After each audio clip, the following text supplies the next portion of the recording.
What if the difference between being rich and being poor had nothing to do with luck, nothing to do with where you grew up, and nothing to do with the family you were born into? What if it came down to something far more ordinary, something you do every single day without even thinking about it? What if it came down to your habits? That is the core idea behind one of the most research-backed and most eye-opening personal finance books ever written. The book is called Rich Habits. It was written by Thomas Corley and published in 2010. And what makes this book different from almost every other book about wealth is how it was created. Corley did not sit down and theorize about what wealthy people do differently. He actually went out and studied them. For 5 years, he interviewed and observed 233 wealthy individuals and 108 poor individuals. He tracked their daily habits, their routines, their beliefs, their behaviors, and he identified the specific patterns that separated the two groups. What he found was remarkable. The wealthy and the poor were not separated by intelligence. They were not separated by luck. They were separated by a set of daily habits that most people never think about, but that compound over years and decades into completely different financial outcomes. In this video, I am going to walk you through the most important findings from his research, the specific rich habits that wealthy people practice consistently and that most poor people never develop. Let us get into it. The research behind the book. Before we get into the habits themselves, it is worth understanding what makes this book credible. Corley spent 5 years collecting data. He surveyed wealthy people he defined as having annual income above $160,000 and net worth above $3 million. He also surveyed poor people he defined as having annual income below $35,000 and net worth below $5,000. He asked both groups detailed questions about their daily behaviors, what time they woke up, what they read, how they spent their time outside of work, whether they exercised, how they approached relationships, what they thought about goals, how they handled their health. The differences that emerged were consistent, measurable, and stunning. Corley found that the gap between rich and poor was not primarily about income or opportunity. It was about behavior, specifically about the daily habits and routines that the two groups practiced or failed to practice. He says habits are the invisible architecture of your life. Most of what you do every day is not a conscious decision. It is automatic behavior shaped by patterns you have built over years. And those automatic behaviors either move you toward wealth or away from it, whether you are aware of them or not. The good news, he says, is that habits can be changed. They can be replaced. Any person willing to deliberately identify and replace poor habits with rich habits can change the trajectory of their financial life. That is the promise of this book, and the research behind it makes it more than just a promise. Siege. Habit 1. Take care of your health. The first rich habit Corley identified might surprise you. It is not directly about money at all. It is about health.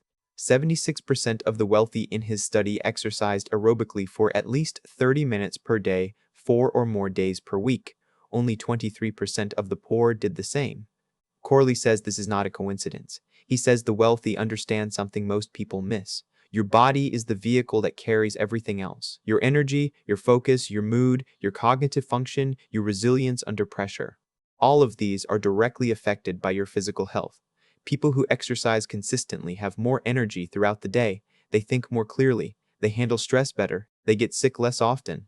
They sleep better. And all of these physical advantages translate directly into better performance in their careers and businesses. He also found that wealthy people are very intentional about their diet.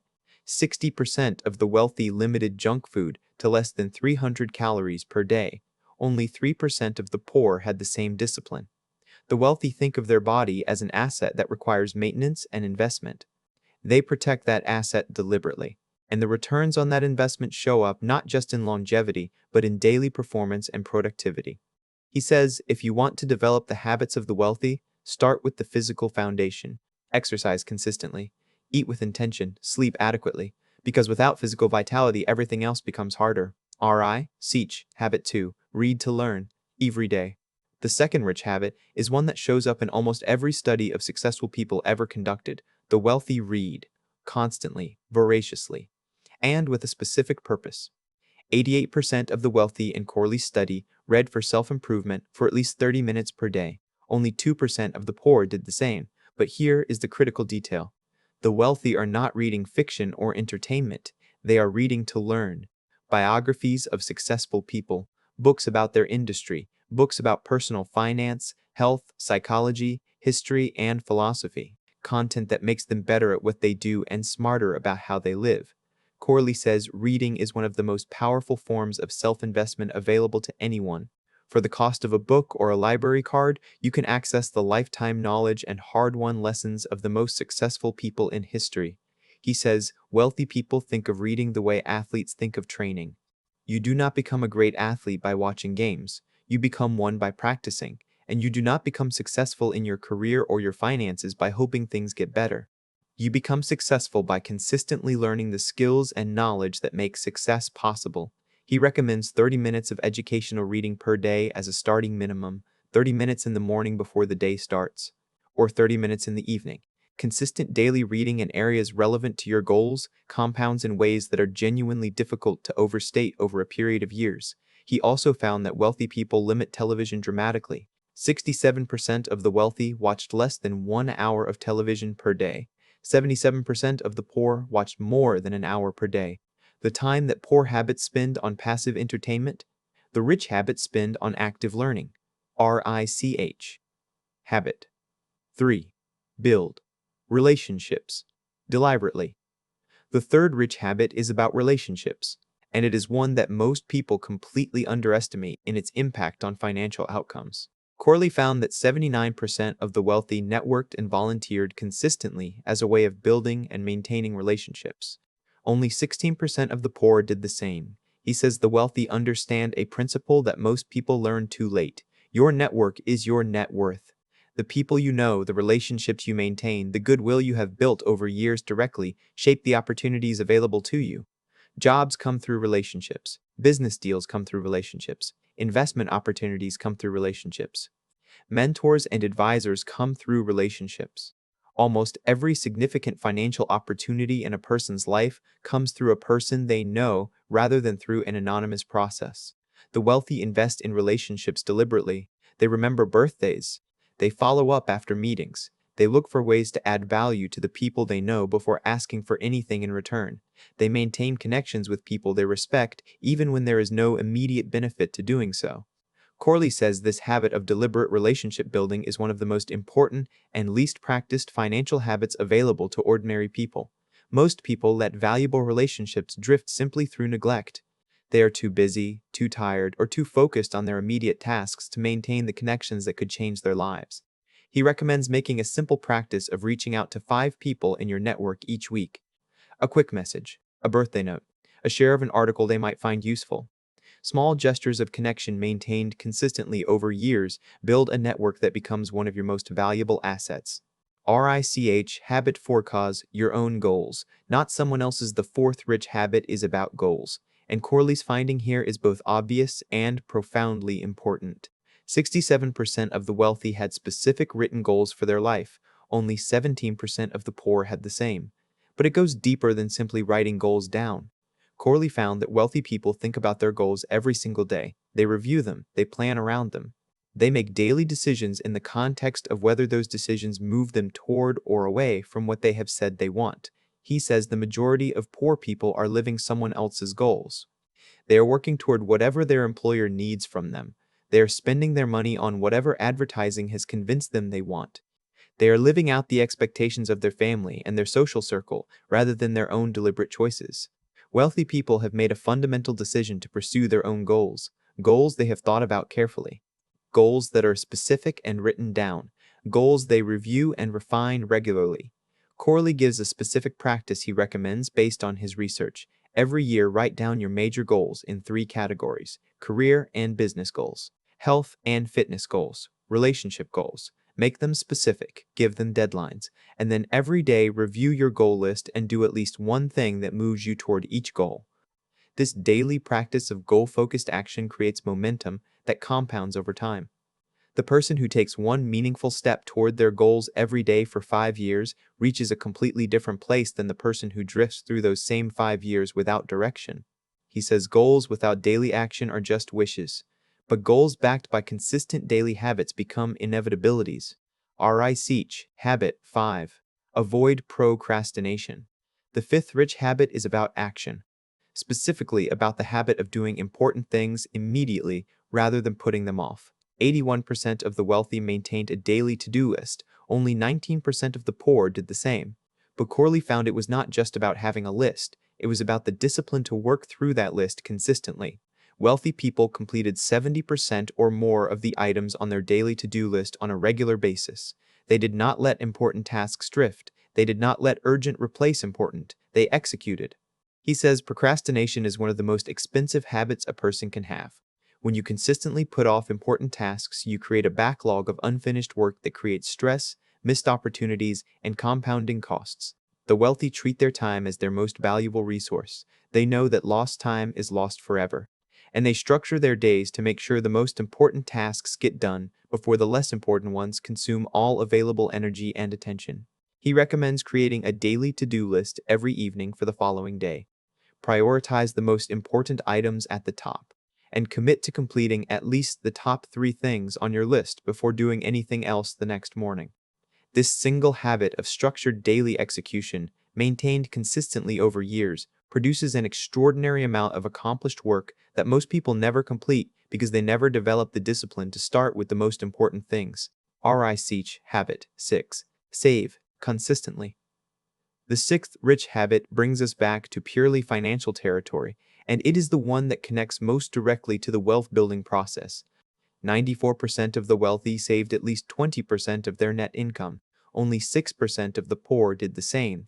Corley is clear that this saving habit is not just about putting money in a bank account. It is about understanding the fundamental difference between spending and investing, and consistently choosing to invest a meaningful portion of every dollar earned rather than spending it all.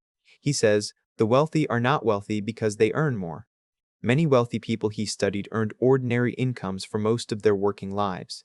They became wealthy because they consistently kept more of what they earned and put it to work in income-generating assets. He also found a specific sub-habit among the wealthy. They did not buy things they could not afford. They did not buy things to impress people.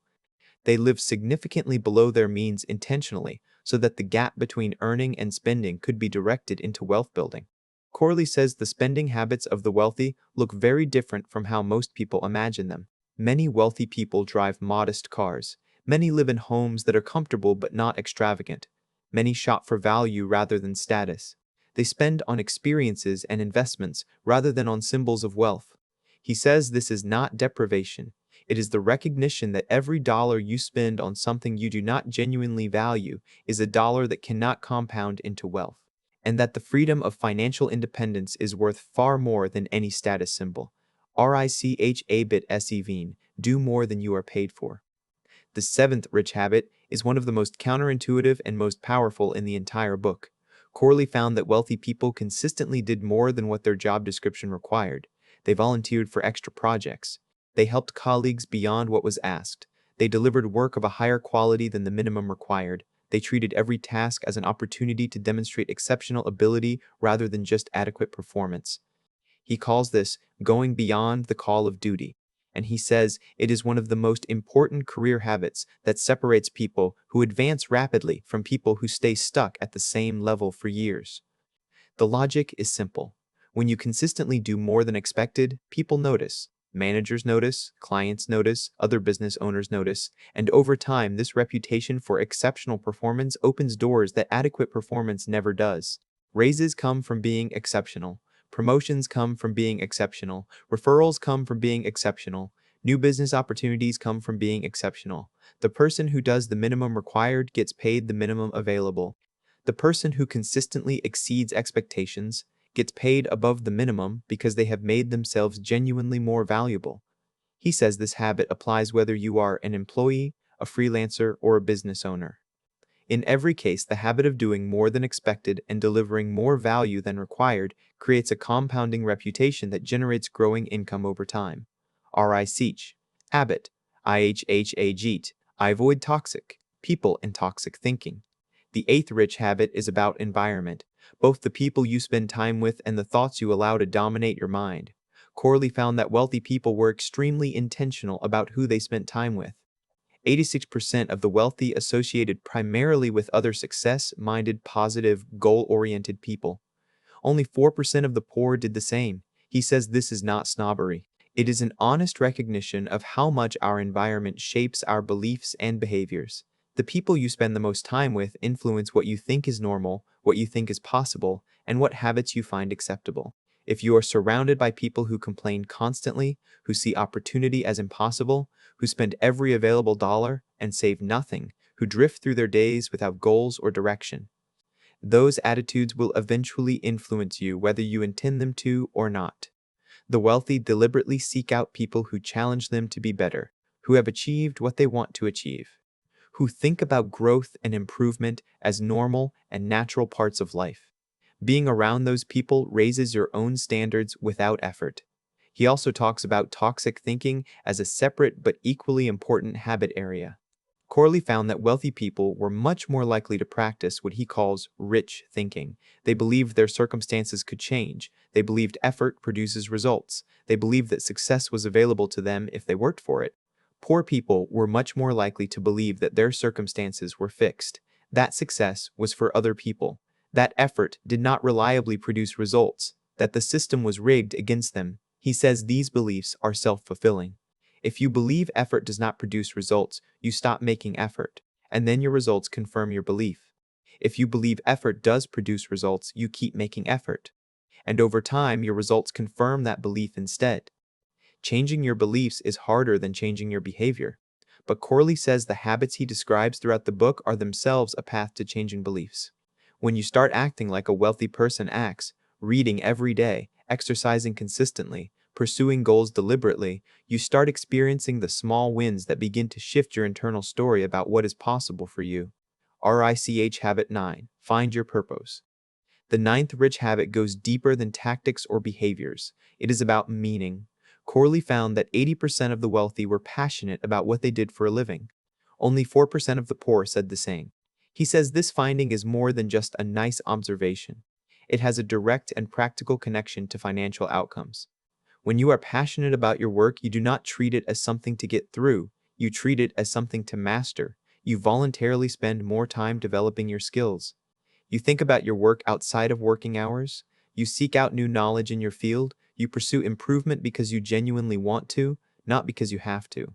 And all of that voluntary investment in mastery compounds into exceptional ability over time.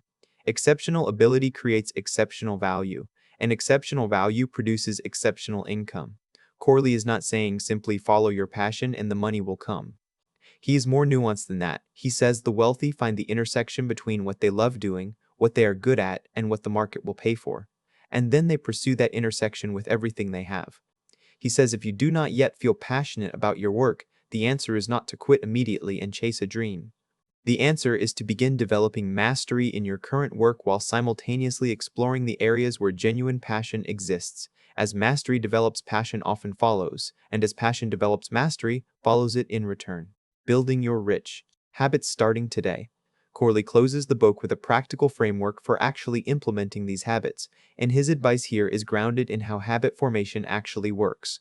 He says do not try to implement all 9 rich habits simultaneously. That approach leads to overwhelm and eventual collapse back into old patterns. The way to build lasting habits is to introduce them 1 or 2 at a time and allow each new habit to become automatic before adding the next. He recommends starting with the habits that have the broadest impact on everything else: daily reading, daily exercise, and consistent saving. These 3 habits create a foundation of physical energy, growing knowledge, and increasing financial security that makes every other habit easier to develop. He says, give each new habit at least 30 days of consistent practice before evaluating whether it has taken hold. The first week of any new habit feels awkward and effortful. By the 3rd or 4th week, it starts to feel more natural. By the 2nd month, it starts to feel uncomfortable not to do it. He also recommends finding an accountability partner, someone who is also committed to developing rich habits. Regular check-ins create external pressure that reinforces the internal commitment, especially during the early weeks when the habits are most fragile, and he says to track your habits. Simple tracking, even just a check mark on a paper calendar for each day you complete a habit, creates a visual record of your progress that becomes motivating in itself. The desire to maintain an unbroken streak is a surprisingly powerful force in habit formation. The final thought. Rich Habits is ultimately a book about a simple but profound truth. Wealth is not an event. It is not something that happens to you suddenly. It is an outcome that is produced slowly and quietly by the accumulation of small daily behaviors practiced consistently over years. The wealthy in Corley's study did not become wealthy through a single lucky break. They became wealthy because they spent years, sometimes decades, practicing habits that most people never develop. Habits that seem small in isolation but that compound into completely different life outcomes over time. Every habit he identified is available to anyone. Reading for 30 minutes per day, exercising consistently, saving 20%, building relationships deliberately, pursuing written goals, doing more than expected, avoiding toxic people and toxic thinking, finding purpose in your work. None of these habits require special talent. None of them require unusual opportunity. None of them require a high income to begin. They require only the decision to start, and then the consistency to continue. Your daily habits are building your future right now, whether you designed them to or not. The only question is whether they are building the future you want. Start with one rich habit today, make it automatic, then add another. And trust that the compound effect of better daily choices will build, year by year, into a financial life that looks completely different from where you are starting. That is the whole message, and the research says it works. Thank you for watching. If this video gave you even one habit worth starting today, please share it with someone who needs to hear it. Subscribe for more deep book summaries every week, and I will see you in the next video.